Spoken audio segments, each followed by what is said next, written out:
Before we kick off tonight's Soccer Bedtime Story, a huge thank you to our bedtime ballers, our monthly supporters who help keep this podcast going strong for soccer-loving families around the world. If you love what we do and want to help us tell more stories, consider joining the team by becoming a bedtime baller at soccerbedtimestories.com or in the link in the show notes.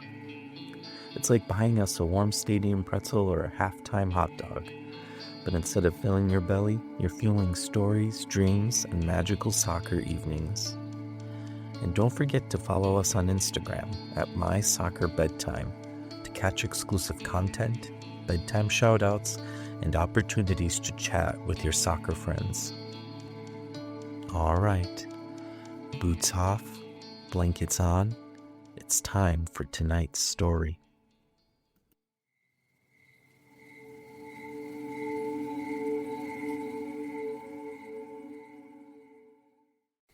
Hello, soccer friend.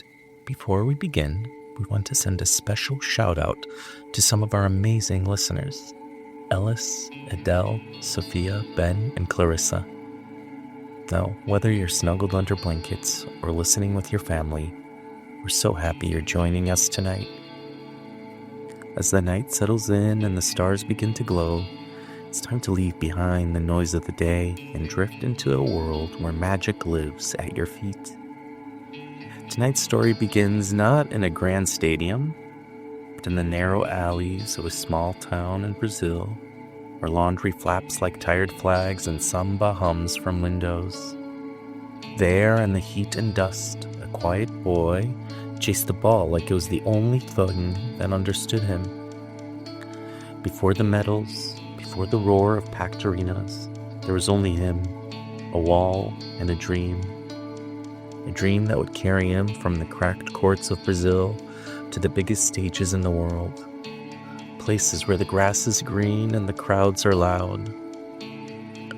This is the story of resilience and wonder, of a boy who reinvented what it meant to wear the number 9. Of how greatness isn't born in a moment but shaped through every touch, every setback, and every dream that refuses to fade. The story of a phenomenon. So tuck in, close your eyes, and let the sound of the ball lead you there. Icons. Ronaldo Fenomeno. In the maze of Bento Ribeiro's narrow alleys, where laundry lines stretched between windows like tired flags, and samba leaked from cracked radios, football wasn't a game. It was life, it was breath, it was the oxygen. Children played until the sun melted into the concrete skyline, chasing anything vaguely round. Plastic bottles, crumpled socks, balled up newspapers tied with string. 2 bricks became goalposts. A wall became a rebound partner. Boots were rare. Callous feet and fierce hunger were enough. In the middle of this swirl of dust and noise was a shy boy they called Ronaldinho back then. Not the Ronaldinho Gaucho who would come later, but the original. Ronaldo Luís Nazário de Lima. He didn't talk much, kept his eyes low, shoulders narrow like he was trying not to take up too much space in the world. But whenever the ball slid close to his toes, it was as if someone flipped a switch inside him. He didn't just control it, he seemed to move with it, drawn into its orbit. The other boys played for fun, for pride, for bragging rights. Ronaldo played like the ball was the one thing in the world that truly understood him. At home, things were a little harder. His parents separated when he was 11, and a different kind of quiet settled into the house. His mother, Donna Sonia, worked as a cleaner and sometimes as a cook, stretching every real to cover rent, rice, beans, and school books. Teachers wondered why Ronaldo was often missing from class. His mother suspected when she went out looking, she didn't find him in a desk, she found him in the street, barefoot, grinning, turning older boys inside out with a quick nutmeg and disappearing down the alley.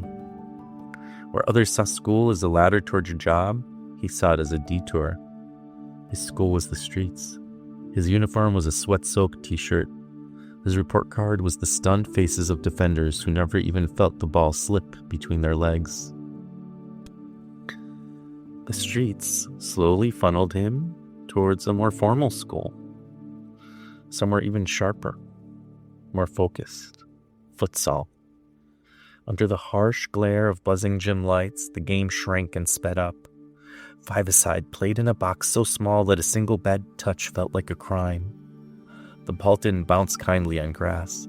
It ricocheted off hard floors and walls, spitting back at players who weren't ready. The sound it made, sharp, metallic, alive, rang through Ronaldo's chest. Here there was nowhere to hide. Decisions had to be born in an instant. Hesitation was punished. In this pressurized box, the raw talent he showed on the street hardened into something sharper. Tight control, explosive turns, first touch decisions. A rhythm that looked like instinct but was really the product of countless repetitions. One season, he scored 166 goals. In one game, he scored 11 of his team's 12. Coaches stopped trying to mold him and started just watching him. One said he moved like water across class, faster than anyone could react, impossible to hold. Another, less poetic, just shook his head and said, "He plays like he's not from here, not from this planet." Even when training ended and the other boys drifted home, Ronaldo stayed behind. One light flickered over the empty court as he fired the ball against the wall. Again and again, the wall, the wall. The echo became a kind of lullaby. He wasn't chasing fame or contracts or trophies yet. He was chasing a feeling of being alone with the ball in a quiet gym, convinced that somewhere beyond those walls, something better was waiting. Word has its own way of traveling in Brazil. It slipped through the barber shops and bus queues, through bar counters and crowded buses. There was talk of a boy who never missed, whose feet moved faster than the eye could follow. Those words reached Jairzinho, hero of Brazil's 1970 World Cup team. He came to see him for himself. When he watched Ronaldo play, he didn't ask for more details. He just picked up a phone. Cruzeiro needed to see this boy. At 16, Ronaldo left his home behind and went to Belo Horizonte. The city felt different, new streets, new rhythms, new expectations. He was still shy, still thin, but his legs looked coiled like springs waiting to snap. Cruzeiro gave him a jersey and a chance. He took it as if he was answering for every rejection he'd ever felt, for every bus fare his mother couldn't afford, for the sting of being turned down by Flamengo, the club he loved as a child but couldn't afford to reach. Against Bahia, he scored 5 goals in one match. They weren't lucky rebounds or scruffy tap-ins. They were miniature works of art for the museum, not the stadium. Shots bent from impossible angles, slaloming runs through solid defensive lines. Finishes that made the goal look huge and the goalkeeper very, very small. Veteran players started studying him in training, and they weren't mentoring him. They were trying to understand him. How did he time his run so precisely? How could he twist his hips one way, sending a defender stumbling, and then explode in the opposite direction without ever seeming off balance? By the time he'd scored 44 goals in 47 games, the chanting of the stands had changed. Fans weren't just cheering, they were bearing witness. Ronaldo! Ronaldo! The name rolled through Mineirão like a wave. One night, after scoring yet again, he turned toward the crowd. The sound crashed over him, a noise so loud it almost felt like silence. He didn't leap onto the advertising boards or pound his chest. He just stood there, breathing it in, realizing with a strange sense of calm, I was born for this. Being born for greatness sometimes means leaving home behind. At 17, he joined Brazil's '94 World Cup squad. He didn't play a single minute. He was so young, but he watched from the bench as his country lifted the trophy. He He saw the confetti, the cameras, the tears, the joy, and somewhere deep inside, a small promise lit up. One day, I'll be on that field, not just on the sideline. Soon after, he crossed the ocean. Eindhoven in the Netherlands felt a universe away from Rio. Low gray skies, bike-filled streets, quiet evenings where the cold sank into bones unused to such air. He struggled with the language, poked at the unfamiliar food on his plate, stared at the snow like it was some kind of prank. But when he walked onto the pitch for PSV, the world fell back into place. Green grass, white lines, a ball at his feet. That much, at least, was still home. He scored 30 league goals in his first season. Defenders tried to step in front of him and found themselves running in circles. His step-overs weren't tricks for show. They were weapons, legs blurred, then suddenly he was gone, leaving only a breeze and a confused opponent behind. Fans said watching him was like seeing someone play a video game on cheat mode. Commentators ran out of adjectives, but the Dutch winters and the heavy pitches also left their mark. His knees began to ache. Sometimes he'd sit down after a match, ice picks strapped on, wondering why the pain kept knocking at the door when he was just getting started. Spain came calling next. In 1996, the amazing Barcelona signed him. He was 19. The pressure that awaited him there wasn't a number or a headline.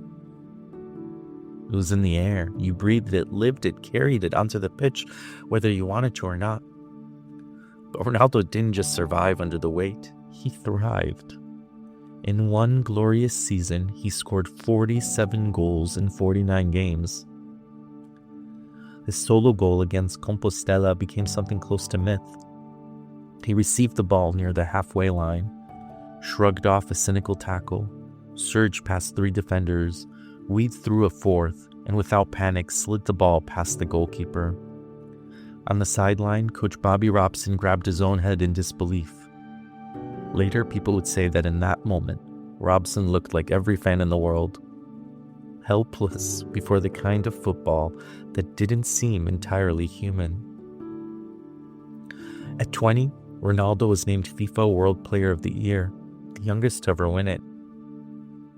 Alone later that night, he might have been sitting in a dim hotel room with a plate of cooling pasta and a gleaming trophy nearby. On television, pundits argued about whether he was already one of the greatest. He changed the channel and stared out the window. The world saw a phenomenon. He still felt like the little quiet kid from Bento Ribeiro who just wanted to hear the sound of the ball against the wall again. Ba-thump, ba-thump, ba-thump. The next step took him to Italy. Inter Milan paid a world record fee to sign him, breaking the transfer record for the second time in his young career. Serie A was different. It was slower in some ways, more tactical, crowded with defenders who seemed to be carved from stone or marble. Maldini, Nesta, Cannavaro. Teams specializing in shutting down artists. But Ronaldo wasn't just another artist. He was a Leonardo, a Michelangelo, or Raphael. He adapted quickly, learning rhythms of Italian defending, then tearing them apart. At Inter, he didn't just score, he terrified. In the 1998 UEFA Cup final against Lazio, he produced a goal that would become one of his signatures. Exploding through the defensive line, he found himself one-on-one with the goalkeeper. He feinted right without touching the ball, then left, sending the keeper tumbling to the grass. Only then did he nudge the ball calmly into the empty net. It was more than a goal, it was a declaration. Defenders could prepare for everything. They could not prepare for him. By then, most people agreed that he was the best striker in the world, maybe the best they had ever seen. But the body that had given him so much started whispering warnings. In 1999, his knee gave way in a league match. He tore a tendon, surgery followed. Long days of rehabilitation, hours in quiet rooms, strengthening muscles, flexing, extending, repeating the same small movements over and over while distant televisions played matches he wasn't allowed to join. In April 2000, he made his comeback in the Coppa Italia match against Lazio. The world leaned forward. Cameras tracked his every step. Within 6 minutes, he received the ball, tried to accelerate, and his body betrayed him. His kneecap shattered. He collapsed, screaming, clutching a leg that no longer held him. It was the kind of injury seasoned professionals couldn't bear to watch. Some turned away. Commentators felt silent. Later, one of his physiotherapists said the kneecap had exploded. Same legs that had carried him past the best defenders in the world now couldn't carry him off the pitch without help. Where there had once been roaring crowds, there were now the quiet beeps of hospital machines. Rehab rooms replaced stadium tunnels. He had to relearn how to walk properly before he could even think about running. Doctors said he might not come back at all. Some said that if he did, he would never be the same. For a long time, it seemed like the story might end in those sterile hallways, with a genius trapped inside a body that had lost its strength. But Ronaldo's story was never going to end that way, and that would not be his legacy. No. Before that terrible injury came, there was something else that brought him down. Another defining moment that could have been a barrier for him. The mystery of Paris in 1998. That year, Ronaldo had carried Brazil to the World Cup final. He was the face of the tournament, the player every child pretended to be. And then hours before the final against France, he suffered a sickness, an illness. His roommate Roberto Carlos raced to get help. Doctors arrived. Ronaldo was rushed away. When the team sheet was first released, his name wasn't on it. Later, a new lineup appeared with his name back in the starting 11. No one has ever fully explained what happened. On the pitch, he looked like a ghost of himself, pale, subdued, lost in his own head. Brazil fell 3-0.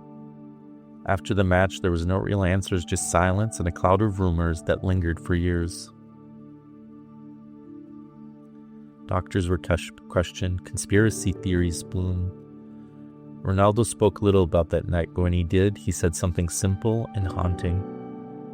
I died that day, but I came back. The coming back took time. It took operations and rehab and doubt and patience, and sometimes probably tears that no camera ever saw. Then, in 2002 in Japan and South Korea, at the newest World Cup, he returned to the stage that had nearly destroyed him. Many doubted him. His hair, when he walked out for Brazil, became a story of all its own. A mostly shaved head, with a small, uneven patch at the front, a strange little island of hair. People laughed. Children copied it. Reporters asked why. He explained later that it was a distraction, a decoy to put all attention away from questions about his knee, about illness, about conspiracies. Let them talk about the haircut, he thought. The knee would answer for itself. It did. Over the course of the 2002 World Cup tournament, he scored 8 goals.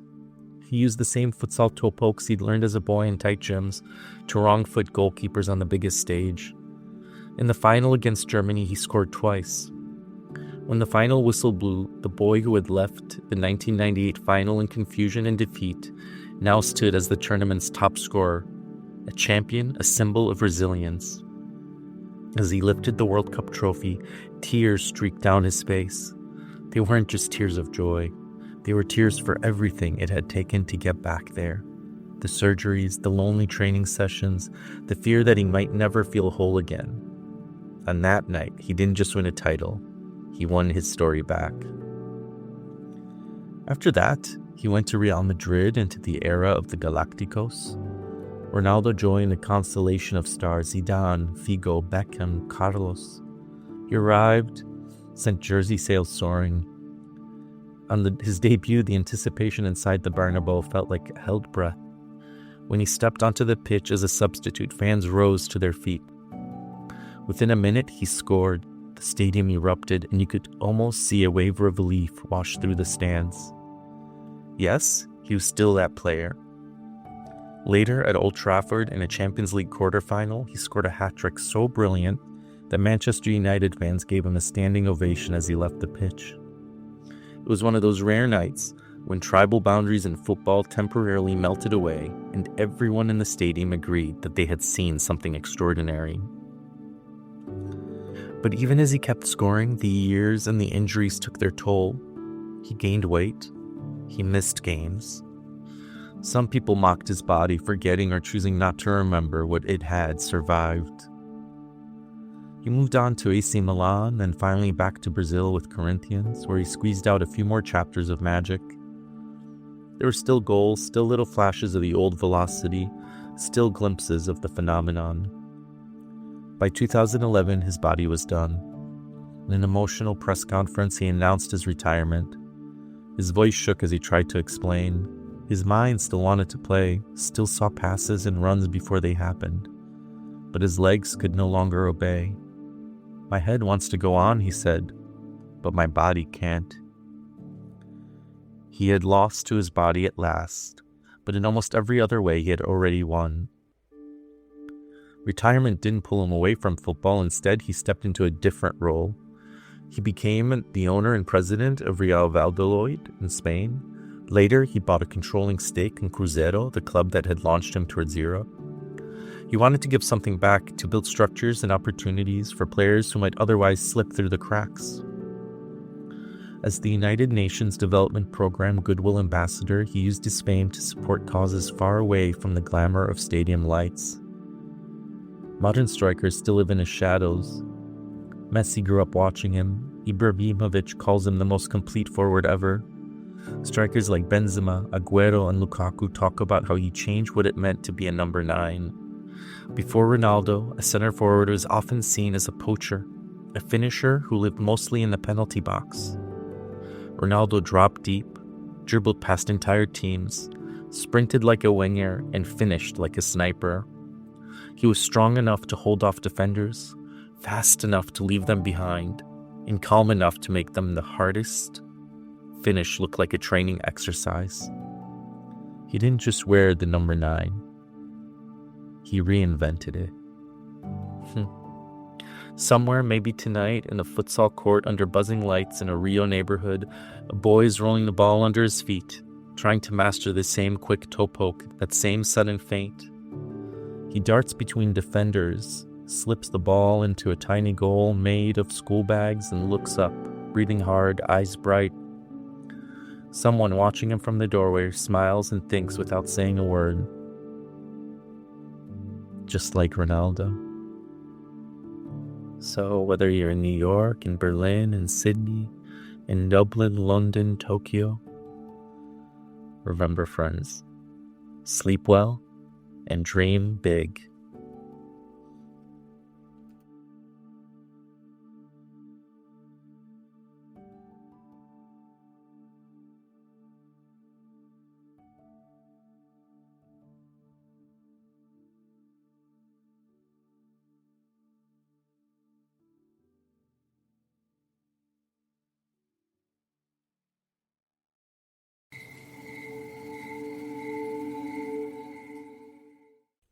Thanks for joining us under the stars. If tonight's story brought you joy, here are 3 simple ways to keep the magic going. 1. Become a bedtime baller. Support the podcast for the cost of a stadium churro or a match day snack at soccerbedtimestories.com. You can find the link in the show notes as well. 2. Follow us on Instagram at MySoccerBedtime. We'd love to see where you listen, who your favorite players are, or even what bedtime looks like at your house. 3. Read the biggest soccer adventure so far. Grab a Soccer Mystery Chronicles, The Haunting of St. Mary's Stadium, and dive into the world of haunted tunnels, hidden relics, and brave sisters solving the game's greatest mystery. With your support, we'll keep telling the stories that help kids and adults fall asleep dreaming of goals, teamwork and faraway stadiums. Sleep well and dream big, soccer friends.